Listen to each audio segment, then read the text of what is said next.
नमस्कार, आप देख रहे हैं भोजपुरिया दस्तक। एसडीएम उपेंद्र कुमार पाल अपने कार्यकाल के अंतिम दिन भोजपुरिया दस्तक से बात करते हुए नगर परिषद विक्रमगंज में हुए एक नामांकन के बारे में चर्चा किया और बताया कि किस प्रकार एक सभापति पद प्रत्याशी विकास कुमार ने उन्हें फर्जी प्रमाण पत्र देकर और नामांकन करने के लिए दबाव बनाया। जब हमने उनका नामांकन रद्द किया तो धमकी देते हुए हाई कोर्ट चले गए और हाई कोर्ट जाने के बाद हाई कोर्ट ने मामले को निर्वाचन आयोग को सुपुर्द कर दिया और निर्वाचन आयोग ने मुझे जांच करके रिपोर्ट प्रस्तुत करने का आदेश दिया। उसके बाद जब हम लोगों ने जांच किया तो क्या क्या पाया, ये सब कुछ उन्होंने बताया है। उपेंद्र कुमार पाल कहते हैं कि जाते जाते हम इस मामला को निर्वाचन आयोग और हाई कोर्ट में रख चुके हैं। उसके बाद मीडिया से सार्वजनिक करते हुए भोजपुरिया दस्तक से बात किए और बात करते हुए बताया क्या क्या बताया। आप सुनिए भोजपुरिया दस्तक की ये खास रिपोर्ट।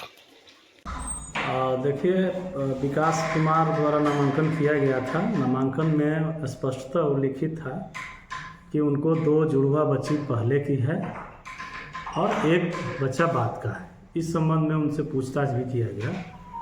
स्क्रूटनी के समय वो स्वयं बताए कि मेरी बेटी जो है वो जुड़वा है, दोनों का जन्म 2012 का है और बेटा जो है मेरा उसका जन्म तिथि 1/5/2016 है।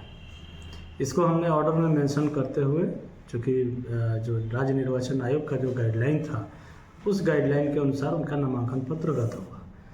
उसके पश्चात वो हाईकोर्ट गए। हाईकोर्ट ने डायरेक्शन दिया कि आप इलेक्शन कमीशन में जाइए। इलेक्शन कमीशन में वो पिटीशन फाइल किए।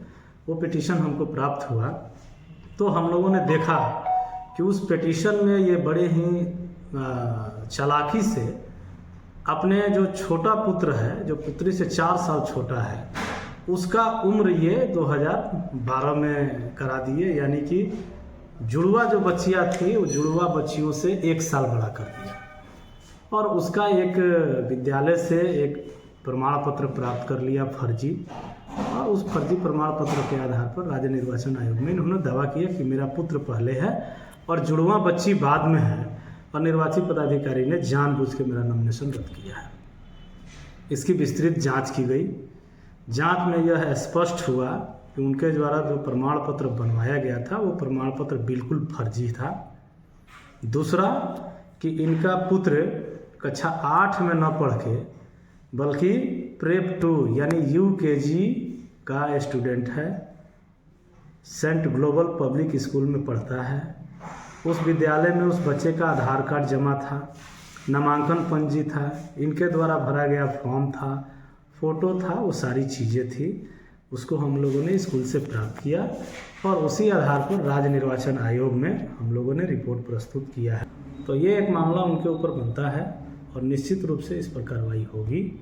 और अभी मैंने ये भी प्रेयर किया है कि अगर फिर भी उनके द्वारा फॉर्ज डॉक्यूमेंट के आधार पर अपना दावा को पुख्ता करने का प्रयास किया जा रहा है किसी अन्य डॉक्यूमेंट से, तो इनको तीनों बेटा बेटी का मेडिकल जांच कराया जाए ताकि उम्र का सत्यापन सही हो सके।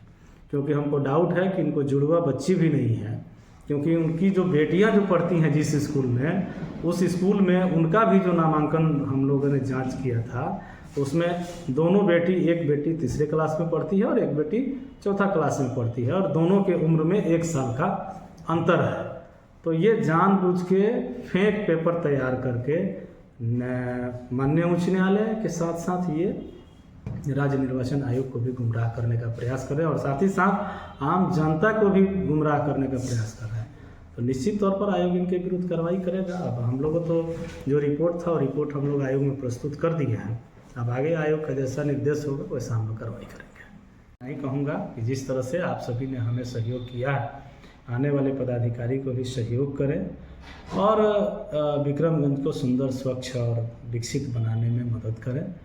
इन्हीं के साथ मैं अलविदा कहते हुए आप सभी को पुनः धन्यवाद देता हूं कि आपने मेरा इतना सहयोग किया और इस सहयोग की बदौलत ही मैं जो कुछ कर पाया वो आपके लिए मैंने किया।